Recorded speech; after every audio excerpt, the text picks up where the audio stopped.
CPIM তিনিটা দলে আজি সদন ত্যাগ কৰিলোঁ।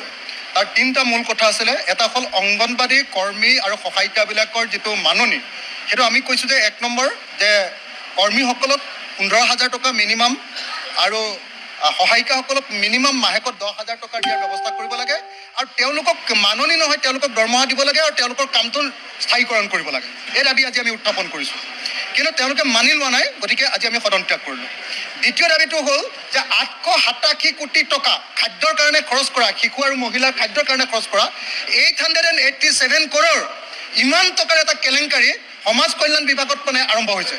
কি হৈছে, সমাজ কল্যাণ বিভাগত মানে খিচিৰি আৰু এইটো কি বুলি কয় চুজি এইবিলাক পেকেটত দিবলৈ লৈছে। এইবিলাক পেকেটত দিবলৈ লওঁতে আগতে দাস নামৰ ঠিকাদাৰজনে গোটেই সমাজ কল্যাণ ডিপাৰ্টমেণ্টটো চলাইছিলে। এতিয়া চাহী আৰু মাৰোৱাৰী কেইজনমান ব্যৱসায়ী হাতত এই 887 কোটি টকা সম্পূৰ্ণ ঢালি দি মানে ছ'চিয়েল ৱেলফেয়াৰ ডিপাৰ্টমেণ্টটো আকৌ ঠিকাদাৰৰ হাতত দি দিবলৈ লৈছে।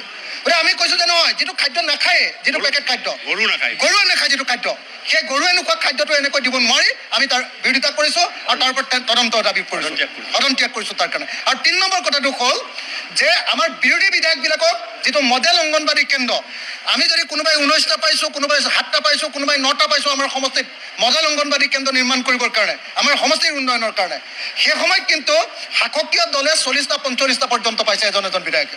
গতিকে আমাৰ প্ৰতি সাংঘাতিক ধৰণে অন্যায় হৈছে।